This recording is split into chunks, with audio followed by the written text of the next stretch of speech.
Nous allons parler culture. Ce 5 juin, le vernissage baptisé Liolo Empreinte va fermer ses portes. C'est depuis le 28 mai dernier que la Fondation Liolo, en partenariat avec Robank, donne l'opportunité à tous les amoureux de la culture de revivre les œuvres fabuleuses, impressionnantes et inoubliables d'Alfred Liolo qui transcendent encore des générations. C'est dans le cadre de sa politique de responsabilité sociétale que la banque accompagne cette exposition, elle qui milite pour la promotion de la culture en République démocratique du Congo.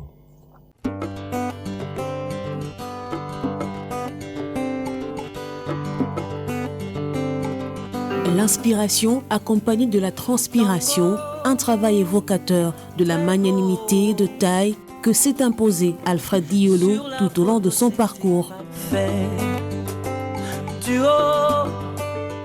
Ses œuvres parlent. L'occasion de ce vernissage baptisé Liolo Empreinte met en exergue l'art traditionnel et contemporain de ce sculpteur qui a pu marquer l'histoire artistique congolaise. L'initiative est de la Fondation Liolo en partenariat avec Robank dans le but de faire revivre l'esprit et la touche de l'artiste dans sa capacité de transformer la matière et le métal en des valeurs qui traduisent l'importance de la nature sur toutes ses formes. Ce qui était important aujourd'hui, c'était de montrer que Liolo a vraiment eu une influence dans le monde de la culture et des arts en RDC. Et donc, toute l'exposition est axée sur ce parcours-là, mais également nous avons ouvert une plateforme d'exposition pour d'autres artistes qui ont été choisis selon des critères bien définis.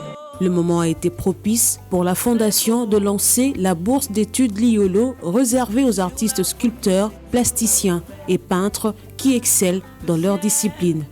C'est une bourse d'études qui sera ouverte à tout le monde, capable d'intégrer des études plastiques. Et c'est une très très bonne chose, car derrière cela, Madame la distinguée Première Dame a décidé d'être la marraine de cette bourse. Et donc ça veut dire qu'on va ouvrir les horizons à toute une pléthore de jeunes personnes qui peut-être n'auraient jamais eu accès à des études artistiques. Robank est fier d'associer son image de marque dans cette exposition afin d'immortaliser ce grand baobab de la culture congolaise. Vous le savez, dans le cadre de notre responsabilité sociale, nous avons toujours soutenu quelques activités, surtout concernant la Robank est depuis toujours un partenaire de Liolo. La Robank, du moins les propriétaires de la Robank sont des grands collectionneurs d'œuvres d'art. D'ailleurs, l'œuvre que vous voyez devant moi est une œuvre qui a été prêtée par la collection de la Robank.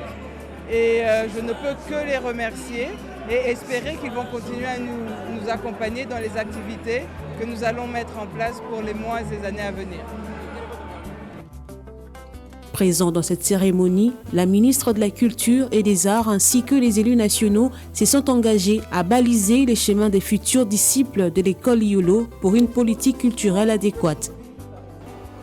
La culture est par essence intergénérationnelle.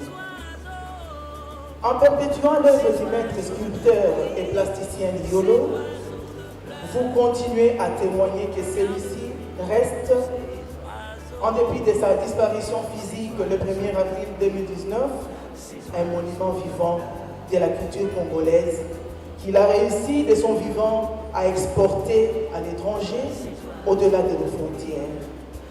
Mais là, pour le moment, nous sommes en train de travailler sur la politique culturelle en République démocratique du Congo, mais nous allons travailler aussi sur le statut de l'artiste.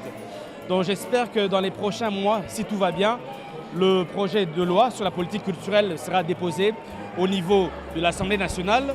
Il pourra entrer en commission et j'espère qu'avant 2023, cette loi sera bien sûr proclamée.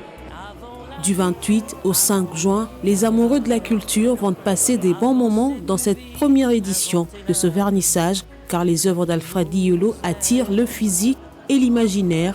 La Fondation Liolo se dit satisfaite du soutien de Robank pour la promotion de la culture congolaise, cap vers la prochaine édition. Éviter les ennuis, vendre la peau.